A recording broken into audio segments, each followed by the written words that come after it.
The following podcast may contain adult language and conversations revolving around situations not suitable for immature audiences. Spoilers and general political incorrectness can often be expected, so listener discretion is advised. They must be destroyed on sight!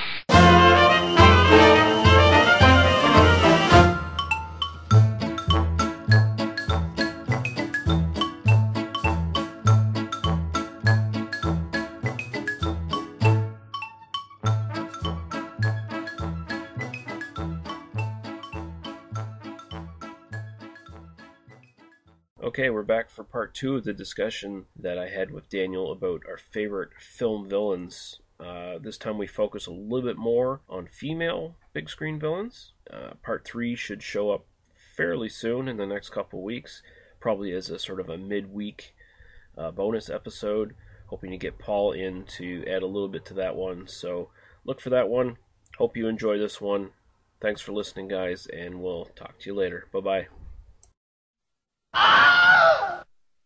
Okay, so actually we'll go back to a female character here. Baby Jane Hudson, Bette Davis, from Whatever Happened to Baby Jane from 1962. One of the, if not the first, one of the classic examples of the Hollywood system destroying a person mentally and to the point where she's abusing her sister. Basically a failed movie star who has gone psychotic and is abusing her crippled sister. I always found this performance really great. And I always thought it was kind of disturbing and unnerving for me to watch. Maybe not Bette Davis' greatest performance, but it's definitely in one of her top 5 as far as I'm concerned. And I really like that movie. A film, again, another one that has been kind of quoted and redone in different media over and over again. Mm-hmm. I'll throw another one out there for you. $1 Million Baby, Margot Martindale, who played the mother, who played Hilary Swank's mom. Oh yeah. If you have seen it recently or you remember it, I haven't seen it recently, so I kind of sort of forgot it. But now you're mentioning it to me, yeah, because I do remember Clint Eastwood basically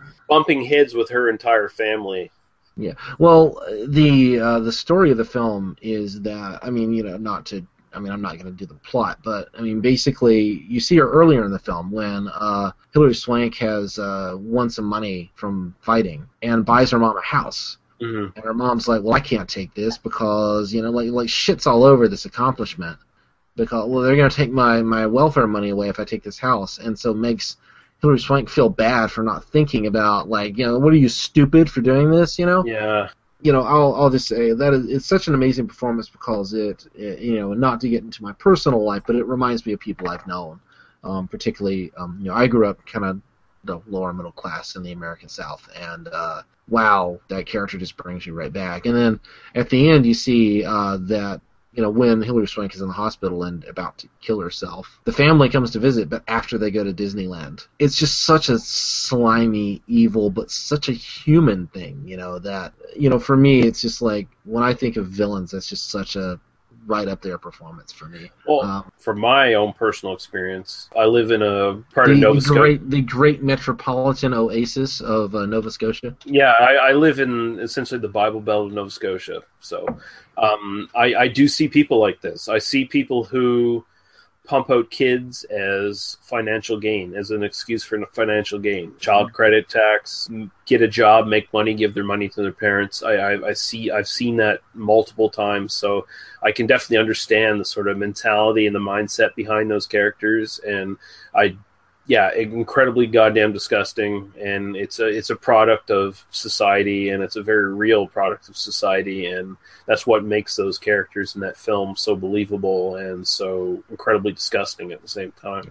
Just as long as we're talking about this actress, I'll just bring up also, this isn't a TV podcast, but she was the main villain in I think season 3 of Justified. It's set in Kentucky. It's another kind of show about the American South based on an Elmer Leonard short story. Yeah.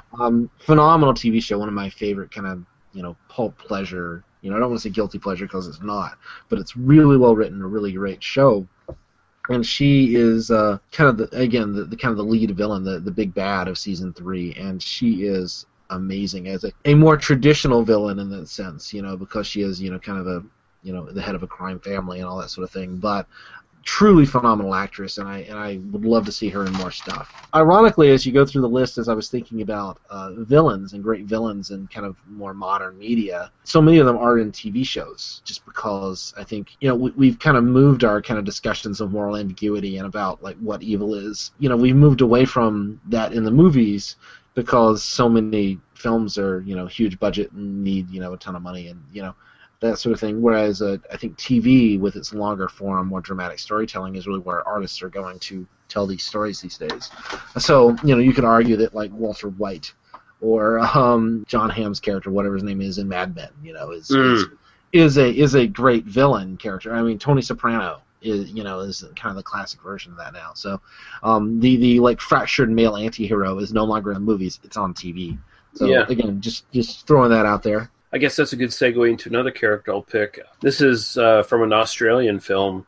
It's Janine Cody, played by Jackie Weaver in Animal Kingdom from 2010. Really good crime drama. It has Guy Pearce in it as well as a police officer. But Jackie Weaver's character is essentially this matriarch of this crime family. She plays it like just the sort of doddering mother character. Like she's very unassuming to some degree. Like she just feels like, oh, she loves her boys or whatever, but she is deep down, she's the kind of person who will let one of her kids be killed without any thought because it would hurt her family and her enterprise to some degree. Like she can just drop family members just like that without a thought.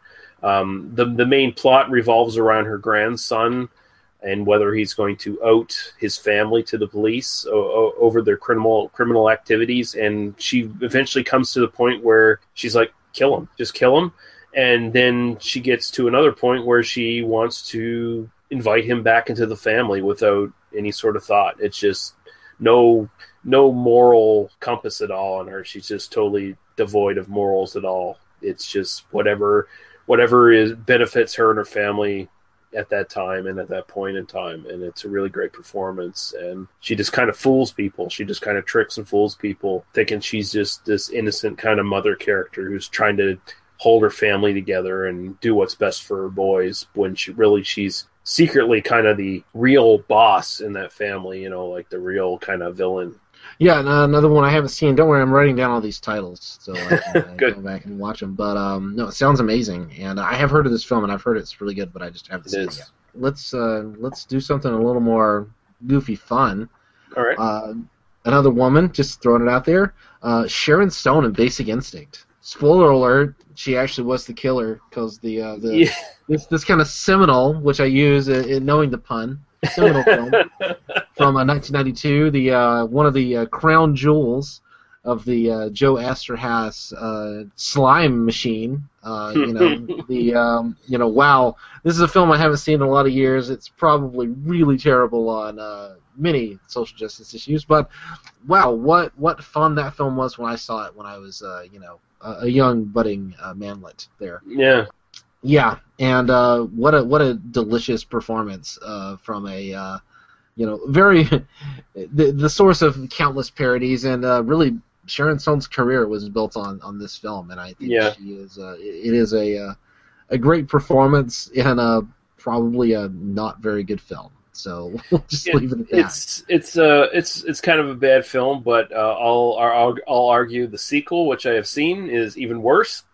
I avoided the sequel. And the sequel is almost like a parody of the first film to some degree. Like it just so overtly throws all the same shit right in your face. Right, and like 20 years later at that. Yeah, so, but she still looked good in that one too. 20, but anyway. Yeah. But she still looked great in that one, but her career kind of went downhill after a couple films after that. But that's a good villain. Lesbian psychopathic killer, tricks a cop, mind games and shit like that to the end. Yeah. And Wayne Knight is in this film. If you remember. Newman is sitting there talking about Michael Douglas and eating pussy too bad. So that's what I remember about Basic Instinct. That's really a film again we should cover just for the hell of it. Yeah, we could do that one. I thought we should do like erotic thriller month or something when we're doing sex comedies, because I kept thinking of like, oh yeah, we should do like Basic Instinct. That'd be a lot of fun. Basic Instinct, and actually good segue into Here we go. Glenn Close from as Alex Forrest in Fatal Attraction. There's another Michael Douglas film. Another Michael Douglas film. Yep. But she plays a much more, I guess, convincing psychopath in a much better movie than Basic Instinct. Definitely. I'll just leave it at. Films are compared a lot. I mean, yeah, it's kind of one of those. Anyway, sorry. Just because it's Michael Douglas and he's with a crazy. Right. He's with a crazy bitch. He was really crazy, bitch. All women are like this. This is just what women do. Right. They get clingy and then they destroy your life. That's just how life goes. Yeah. Yeah, but great performance, convincing psychopath from Glenn Close. I think the movie still holds up. I think it's still a pretty good movie, honestly. I haven't seen that in a number of years, so again, definitely talk about doing that one. Another fun villain. I'm just kind of doing some fun ones for a while. Get away from the more serious. You got to put Christopher Walken on this list somewhere, right? I don't even think I have him on any of my picks. he's such like that iconic like bad guy in a lot of movies. But the one that I put on my list is actually The Rundown from 2003. Oh yeah, this is the one with Dwayne Johnson and Rosario Dawson, who I have on the record on this podcast as having a deep attraction to Miss Dawson. He is so he knows he's playing a parody of himself. Mm-hmm. The movie knows he's playing a parody of himself.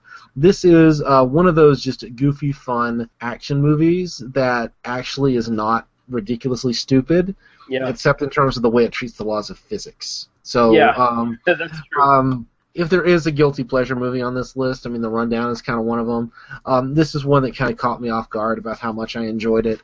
Christopher Walken is so doing Christopher Walken in this. Check it out if you haven't. Yeah, no, that actually is a lot of fun, that film. I quite enjoy it. That's sort of the point where Christopher Walken's career has sort of gotten into, where it's like everyone knows him for playing bad guys, and he's got certain mannerisms down now, and everyone expects them, and he was just basically playing it up in that film. He was just playing Christopher Walken as a bad guy in that film, basically.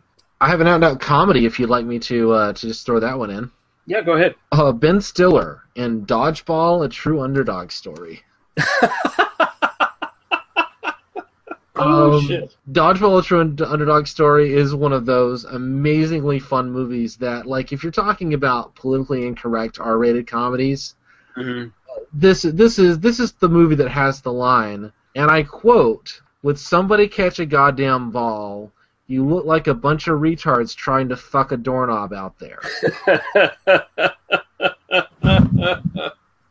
Yeah, and throwing this is Rip Torn, so Rip Torn, notorious alcoholic and great actor at the same time, and throwing wrenches at people.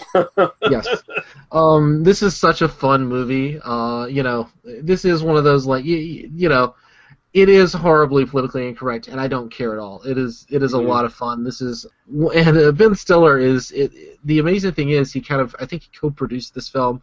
He's one of those guys who just kind of shows up. He's doing the kind of ridiculously stupid Ben Stiller character, but it doesn't grate here because the rest of the movie is kind of on the same wavelength he's on, and he's not expected to carry everything, but he's also like an idiot, but everyone in the movie knows he's an idiot and treats him that way, and that's what makes it amazing. So he is endlessly quotable and brilliant, and if you're talking about great comedy villains, that's the one I put on my list. So. No, that's good. I like that pick, actually. I can go for a Christopher Walken performance. Vincenzo Coccati from True Romance in 1993.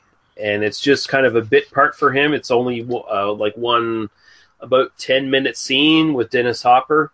But he provides enough menace to let you know just why our protagonists are running for their lives from the mob in that film, because he just does this sort of verbal sparring with Dennis Hopper, which is absolutely beautiful. Just watching two really great actors just bounce off each other, and I just love it. It just builds and builds and builds to a really great climax, and actually kind of builds to a bit of a joke at the end in a way, and it all works. It just works really well. It's probably one of Quentin Tarantino's best written scenes between two characters, and it's just great because both characters are believable. There's parts of them that are likable and not likable too. So it's really great. I just love watching Dennis Hopper try to goad this character into shooting him right away. Like, he's basically, that's what he's doing. He's trying to piss this guy off and goad him into shooting him so he doesn't have to say anything about where his kid's going. And eventually he succeeds. He wins. He gets his brains blown out, but he wins because he doesn't reveal where his kid's going. Although, right after that, the henchman looks in the fucking fridge and pulls a Post-it note off. Oh, hey, here they are. Here's where they went. Yeah, no, True Romance is a film that I think has been kind of forgotten. It existed in that time period right before the kind of indie revolution, and so it still kind of looks and feels enough like a studio film that I think it kind of gets lost in the shuffle a little bit. Great film and a great performance, so I agree. I decided, again, I'm only going to put one Tarantino film on this list and one villain, and there are so many great ones because, really you think about, like, again, that kind of indie film movement. And so many of those films don't really have clear villains, but Tarantino's films definitely. I mean, he's got so many great ones. My favorite, Christoph Waltz from Inglourious Basterds. You could argue the protagonist of the film and the main villain. And you could equally argue that Brad Pitt is an evil fucker in that film because he's a terrorist. And such a great film that works on a lot of different levels, and Christoph Waltz is amazing in it. And if you haven't seen that film, go watch it right now. Like, turn off this podcast and go watch that film. It's on Netflix Instant. You can watch it right now. Such a distillation of the slimy Nazi shit character from all kinds of movies. Like, he kind of reminds me to a degree of there's this SS character in Where Eagles Dare from back in the 1960s, or maybe it was the 70s. I can't remember when that movie was released, but there's a character in that one as well who is very much of the same vein, sort of like an SS officer who is poking his nose in everyone's business and trying to manipulate things. And yeah, Christoph Waltz is just so good in that, like right up to the end where he's trying to bargain his way out of basically getting murdered. And, his fate is worse than death, arguably. Yeah, just a great modern screen villain as far as I'm concerned. Definitely agree.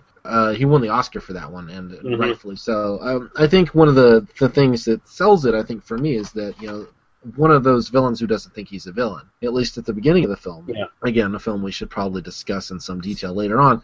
Arguably, I mean, at least at the beginning of the film, he thinks his actions are justified. And really, the character is sort of, if you imagine what Sherlock Holmes would be like if he worked for the Nazis. Like, this is exactly who this character would be. So, again, great performance, great film. Go check it out. That's all I got to say. For now. You're warned. Stuff. I will have much to say about this film later. Hey, here's a fun one. Khan Noonien Singh, played by Ricardo Montalban from Star Trek II, The Wrath of Khan. Yep. No, I decided not to include any Star Trek or Star Wars films on my list, but that would have been definitely the one I had picked. Either that or The Borg Queen. It was one of those two. Yeah. But no, Khan, and fuck you, Benedict Cumberbatch. Like, leave it at that. Pretty much. Benedict Cumberbatch is a perfectly fine actor. Again, as a Star Trek fan from way back, I have serious issues with the J.J. Abrams films. They don't exist in my mind. There is only one Khan. Yeah, definitely. Great performance. It basically kick-started the real rise of the Star Trek film franchise. Great villain. Ricardo Montalban was just fucking awesome, and he went over the top. He chewed the scenery, but he did it in such a delightful manner that worked with the film. He was going up against another guy who chews the scenery so well. And the amazing thing is they never went face-to-face in the movie at all. Like, it was over viewer screens, and that was it. But they never went face-to-face. William Shatner and two great scene chewers delivering a great fucking movie somehow. Yeah. Star Trek II is, one of those, kind of sci-fi classics. There's nothing else to say about that. And it's such a great villain role. Performed while basically showing lots of man-pack as well. So you got to goddamn, and that, and that was real. That was not prosthetics at all. That man was built. This is before there was CGI, my friend. Yeah. If we're going for scenery chewers, I have a good one here. Jack Nicholson, A Few Good Men. One of those films that I watch this film whenever I see it on. It's just one of those things. Jack Nicholson is so, this kind of political villain. He's an army guy or a military guy. He's a Marine, sorry. apologies to our military listeners. Absolutely phenomenal performance, and people kind of reduce the film sometimes to that kind of ending courtroom scene and the you can't handle the truth and all that sort of thing. But he is a force of nature through the entire film, and check it out if you haven't. And such a smarmy, self-assured prick. Like another villain who thinks he's totally right. He did nothing wrong, and he just throws it. Proves to be his downfall, right there. He just throws it in your face because the guy is just so confident that he's right about everything. He shoots himself in the foot in the court, and that's it. Yeah, great performance. Well, here's another military one I can bring up. Gunnery Sergeant Hartman by R. Lee Ermey from Full Metal Jacket, 1987. Absolutely. Oh, again, if you haven't seen Full Metal Jacket, watch Full Metal Jacket. Arguably no heroes in this film. Kind of all villains in this film. You could also just say Vincent D'Onofrio as the Private Pyle is equally a villain. But no, R. Lee Ermey is amazing in this. He improvised much of the dialogue in that kind of opening sequence that that everybody remembers him for. Yep. And he's great. Where you from, son? Texas. Hell, there ain't nothing but queers and steers from Texas, son. Yeah. Which one are you? Yeah, no. Yeah, it's a great performance. It's kind of weird because this is one where it's like maybe he's not necessarily a villain because you kind of think this sort of thing is prevalent in the military. This is the kind of browbeating and training that a lot of people got in sort of that system. So he might be a villain, but he's also kind of a necessary facet of that sort of system. Honestly, you can argue once he's killed by Vincent D'Onofrio, that movie is over with. Like the second half of the movie is just kind of boring and doesn't work as well. A lot of people make that observation, and again, this is something we could talk about in some more detail in a future episode. But I'm something of a defender of the second half of Full Metal Jacket. I do kind of understand that it is sort of the movie really goes downhill after you kill the two best characters in the film, and you're following kind of the boring other people that were in the unit. Arguably, at least that first half is the whole point is the dehumanization. And maybe that character, like we don't get to see him outside that setting. Imagine if you'd gotten to see him at home with his family. And he's not, no, this is a job. This is something I do because I feel like this is something I have to do in order to, to train these recruits. The strength of the film in a lot of ways and of the performance is that, from my understanding, again, I'm not in the military, but from my understanding, drill sergeants are not allowed to do this anymore. I've read a lot about, kind of the modern drill sergeants have plenty of ways of making your life miserable without engaging in these kind of practices. Again, not to be politically controversial, but there's certainly the element that the dehumanizing influence of the military is kind of one of those fundamental problems with the military system in general and the military-industrial complex and the kind of endless wars that we seem to just always be engaged in, and the fact that we have 10,000 as an American, I will speak to this. We have 10,000 military bases all over the world, and maybe that's not something that we should just treat as normal and average and okay. And you could say that this character gives light to all of that. Of course, we also, thinking of the real world, R. Lee Ermey also spent the rest of his life basically trading in on this character, and he had the show on the History Channel talking about how awesome military gear was, and doing the kind of rah-rah American exceptionalism military might thing. Maybe Kubrick meant it in a way that R. Lee Ermey didn't, so, who knows? From what I understand, Ermey and Kubrick didn't see eye to eye quite right. All that much, so, yeah. No, not at all. But, yeah, no, great performance, I agree. Not on my list, but really one I should have thought of. Moving in a different direction, I'm just naming stuff now. Unconventional choice here. Bob Gunton from The Shawshank Redemption. He plays the warden. Oh, yeah. And the only thing I'm going to say about this performance is there's one line, or am I being obtuse? Yeah. And man, do I remember that line so many times. When I think of that film, a lot of people think of the great soaring music, that Frank Darabont direction, the shot of him coming. I think of the line, or am I being obtuse? such an amazing performance. Kind of a small role, but he is third credited. I had to look up his name because I didn't know the actor's name. And if you Google The Shawshank Redemption and then look at the cast list, he's right after Morgan Freeman and Tim Robbins. So he is a understated, ultimate prick representation of kind of the institutionalized corruption in that kind of environment. He's a Bible banging, self-righteous asshole at that. Yeah. So there's all kinds of different things you can actually take from his performance and his character. And yeah, I agree. Really great villain. Really great villain. Because fucking hate him. Watch that movie. You fucking hate that guy. He's just such a piece of shit. Well, and another actor, Clancy Brown, in that film. You could kind of argue that he's a villain, but he's kind of not. I mean, he's kind of the just taking orders kind of guy. He's a fucking coward. He's a coward. That guy. He is. He's a bully with authority, and he's a coward. Yeah. Yeah. This is that whole what is it? The Stanford prison experiment.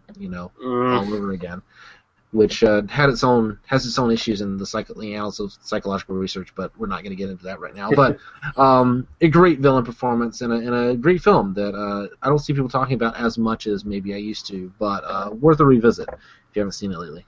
People take it for granted, and they just kind of think about Morgan Freeman's speeches and stuff and use it as memes and crap like that. Yeah.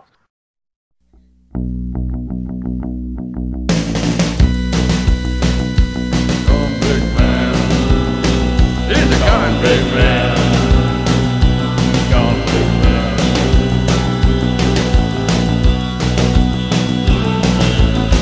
Got about Tim, Rod Mary Lou in a cocaine raid. Rob Prisoner, a visionary man. It's about 10 years. Oh, cock and cigarette. This is me, baby. Yeah.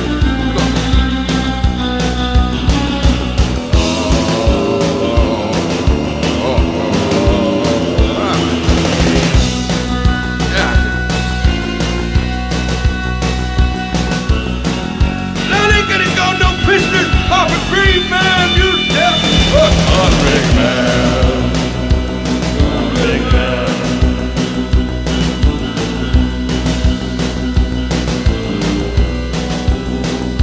Get Buff. Man, he told me what's up. I got the sheet metal. Gouged his eyes out. Dug him behind them guards, saw me, tell me. I caught the cigarettes. I killed Warden. Missing time for me. I'm in the hole.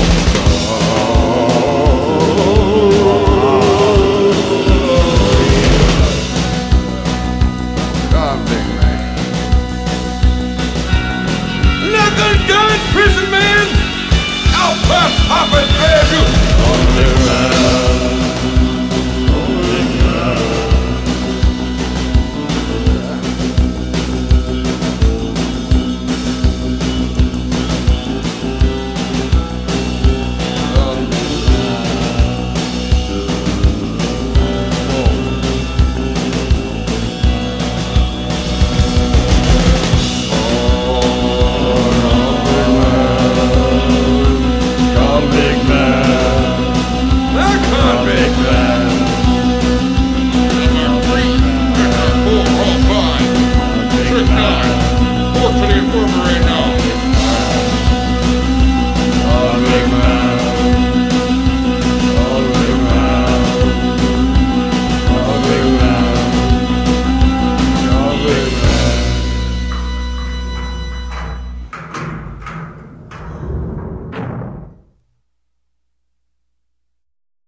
I'm going to pick Dr. Christian Schnell, played by Laurence Olivier from The Marathon Man in 1976. And I absolutely love this performance.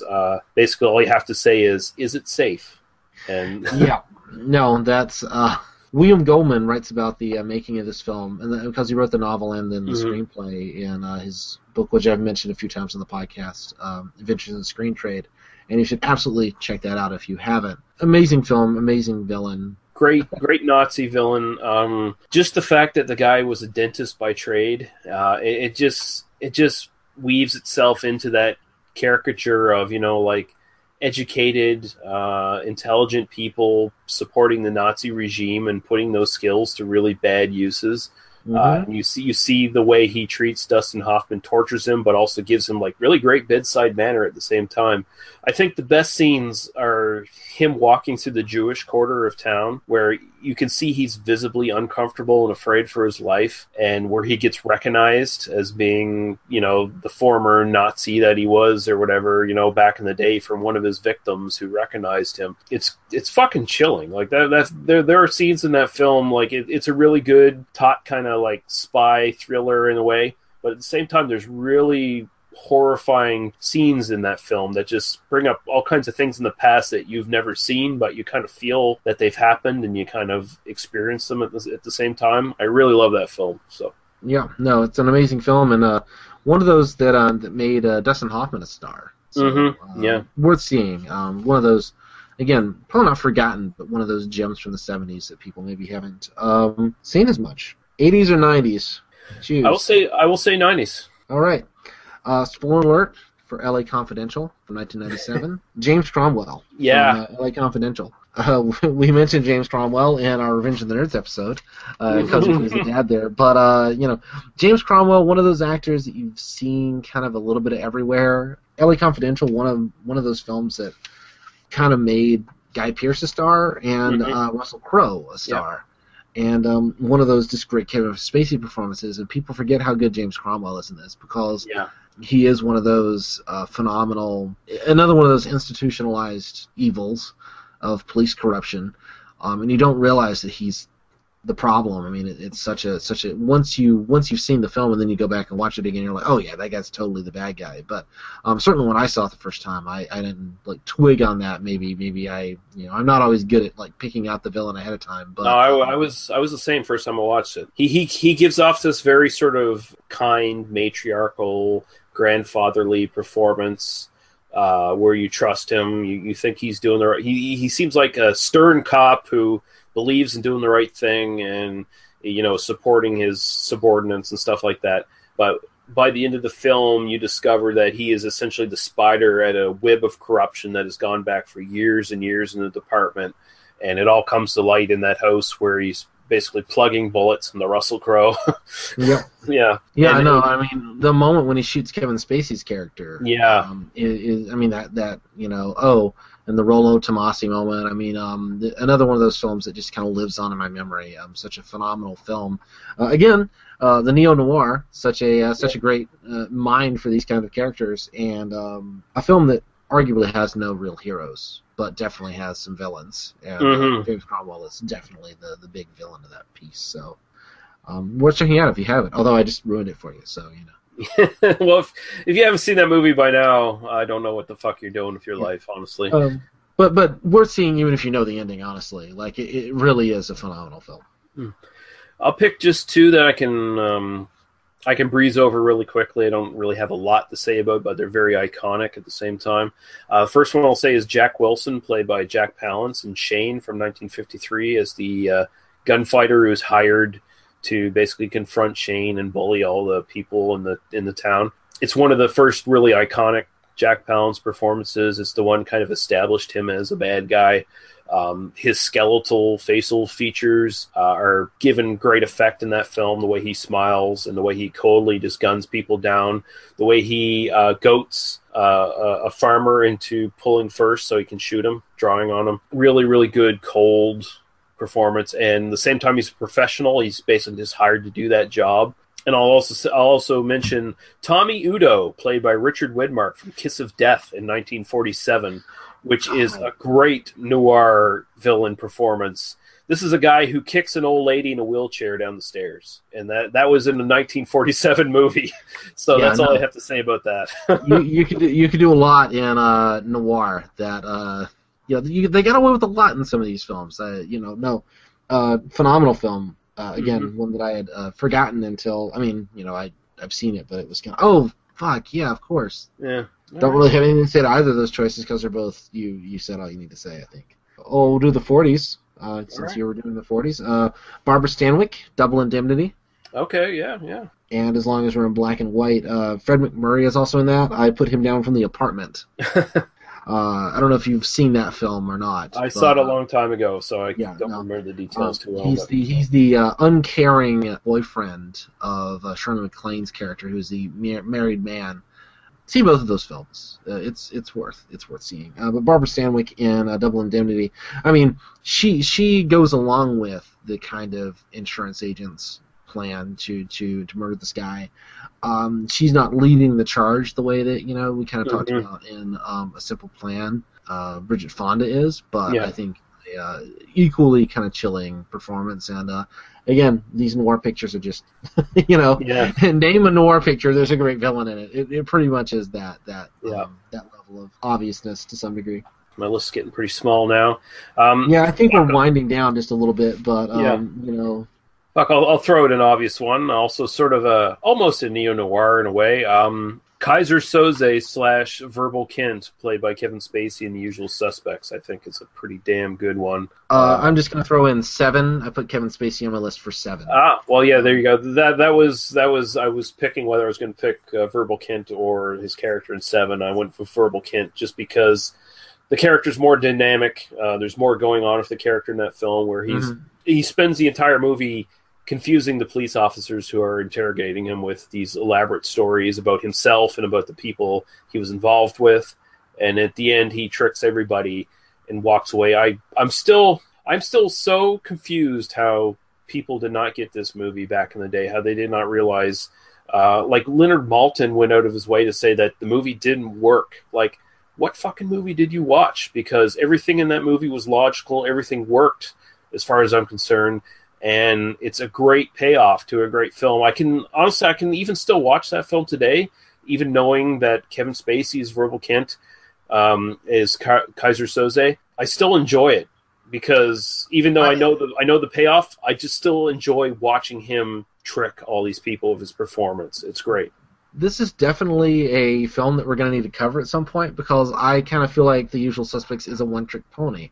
I kind of feel like once you know the ending, it loses a lot of its power. I saw it kind of knowing what the twist was originally, but it still kind of works when you see it the first time.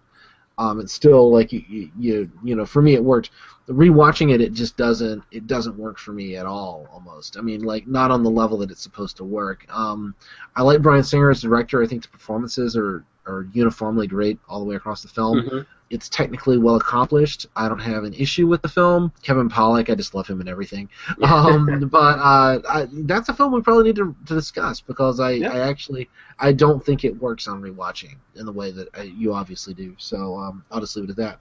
And just to discuss 7, I think the joy of that one, the reason I picked that one is because Kevin Spacey is such a presence in the film before he even shows up. I mean, he really doesn't show up until the last, I think, third of the film, maybe even quarter of the film. Something like that, you spend so much time building to him that then when he shows up and then when you see kind of what, I have a difficulty, just because it's been done over and over again in so many bad films since then, of the brilliant criminal mastermind serial killer. The chess player who can outthink everybody else in the room and has built all these brilliant puzzle boxes that even the cops as they're solving the crime, like he's just predicting everything. But I think 7 is pretty much the best example of that genre. And one of the earlier examples, it's kind of ultimately about the kind of loss of moral center of the city and of the kind of world that we live in, much more so than it's about like this individual killer. So, worth rewatching if you haven't watched it in a while. That kind of first brilliant David Fincher direction. Yeah, for that, you bring up a good point. These mastermind serial killers. That's sort of the reason why I only sort of like the first Saw and totally hate all the fucking sequels that I watched. Like, just so boring and bad. I just can't buy them. Okay, well, I'll throw out The Shark in Jaws and the nice. And The Thing from The Thing in 1982. I think those are ones you don't really have to talk about in much detail because it's much more about how the human characters relate to those two monsters. But no, I agree. But yeah, sure. Yeah, they're great monsters as far as villains go. I will say HAL 9000, voiced by Douglas Rain in 2001: A Space Odyssey. Basically, a sentient computer system who is all about accomplishing the mission, whether it involves killing everyone to get it done or not. That was the second one I wrote down, actually, when I was going through this. The very first one was Orson Welles in Touch of Evil. The second was HAL 9000, just to let you know. Right. And I was holding back on that one, but that's a great. That's a great performance. I mean, I think you kind of pick the two inanimate objects, but I think HAL 9000 is such a character, and it really is kind of like. The point is, I read the Arthur C. Clarke novel growing up many times. It's kind of one of those books that I kind of grew up with and still think is a brilliant novel for what it is. An inhuman mind will have inhuman logic and will not necessarily value life in the way that we do and will make decisions that we don't agree with. And arguably you could kind of talk about, impersonal larger social systems and that sort of thing, making those same kinds of inhuman decisions. So, HAL 9000, a great character, a great performance, and a great film. Yeah. Another classic one that I can't believe we haven't mentioned yet. I'm not sure if this is on your list, but Alan Rickman as Hans Gruber in Die Hard. He was on my list. Shit, where did he go on my list? I had him on my list. Oh, there he is. Right on. I'm having trouble with my list tonight. It's on a text file. No, that's fair, yeah. Great villain. I agree. Die Hard is much better than its sequels. Let's just put it that way. Oh, the original film, John McTiernan just directed the shit out of that, and that performance is, if you're talking about the kind of old school Hollywood bad guy, that's it right there. And he's the perfect counterpart to Bruce Willis's character, because Bruce Willis is the middle class working stiff. This guy is an urbane, European Eurotrash aristocratic kind of educated guy, and they play off each other so well. They just bounce off each other so well.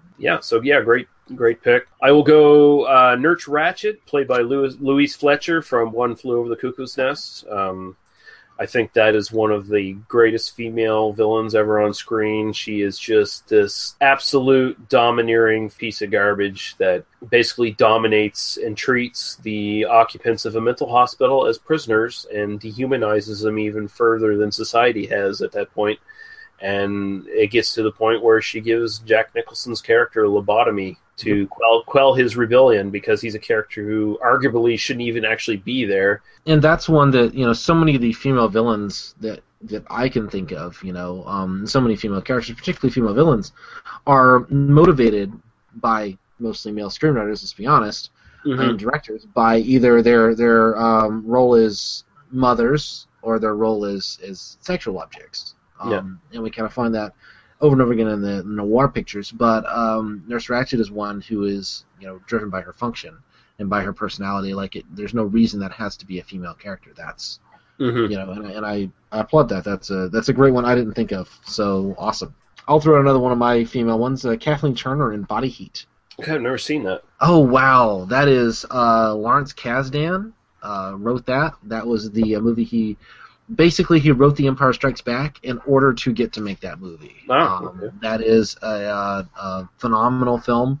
I will not give it away. It's really a classic noir picture. It's remembered, I think, for its sexual content as much as it's remembered for anything. Not necessarily like overt nudity, although there is some of that, but it's remembered for just how sexually charged so much that is.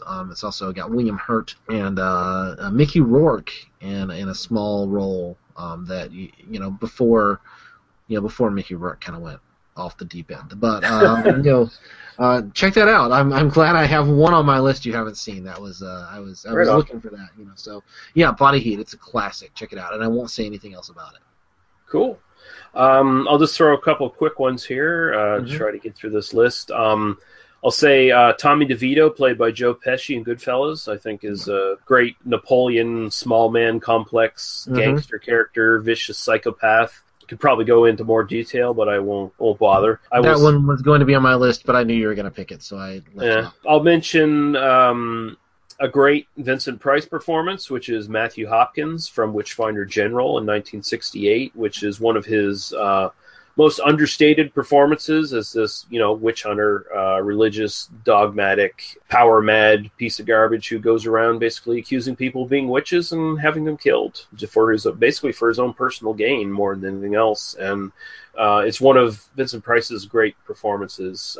Really evil motherfucker, but he's not doing that more sort of theatrical Vincent Price that people might be familiar with in some of his films. He's very restrained and very, very good. Very, very good. It's sort of the performance I sort of send people towards when I say, people doubt that Vincent Price was a great actor, and I go, look at this performance and tell me he's not a great actor. I mean, it's just bullshit. Yeah, I'll mention another obvious one. Don't really have a lot to say about it unless we review the film at some point. Roy Batty, played by Rutger Hauer in Blade Runner from 1982. Great performance. That's one of those ones where you can argue he's not quite the real villain to some extent. Society is more the villain in that film, but because he's a product of that society and he's a product of his creator too, because he's an android. I mean, he definitely kills anyone who gets in his way towards his personal goal, but just about everyone else is just as at fault as he is for the way he's he is. One of those completely justified villains. It's not that he's not a villain; it's that he is completely justified. Mm-hmm. Because if you were in that situation and you were about to die, and it was because somebody had built you to have this lifespan issue, you would probably make many of the same choices. Honestly, particularly against, against an oppressive power structure. Everyone that he runs into is someone who is working for or with this system that made him the way he is. So, Blade Runner, not a perfect film, but it depends on which one of the, 18 different cuts of that film you want to talk about. I'll throw in Robin Williams in 1 Hour Photo. Oh, yeah, shit. Fuck, that one totally went over my head. The directorial debut of Mark Romanek, who's a fashion photographer. He did a bunch of music videos. And in some ways the film kind of looks like a music video, but that's not necessarily a bad thing. Robin Williams, this is kind of the heart of his, I'm going for Oscars at this point, era. And he is amazing as this, quiet monster. He works at a 1 Hour Photo developing place in a retail shop. Brilliant character, brilliant performance. Check it out. Yeah, I agree. If you haven't.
Thank you for listening to They Must Be Destroyed on Sight. For our other episodes, links to Daniel, Paul, and Lee's other stuff, and links to some great podcasts of similar interest, visit us at tmbdos.podbean.com. There you can leave us comments on the site or directly email us. We listen and respond to everything. Thank you. Drive through.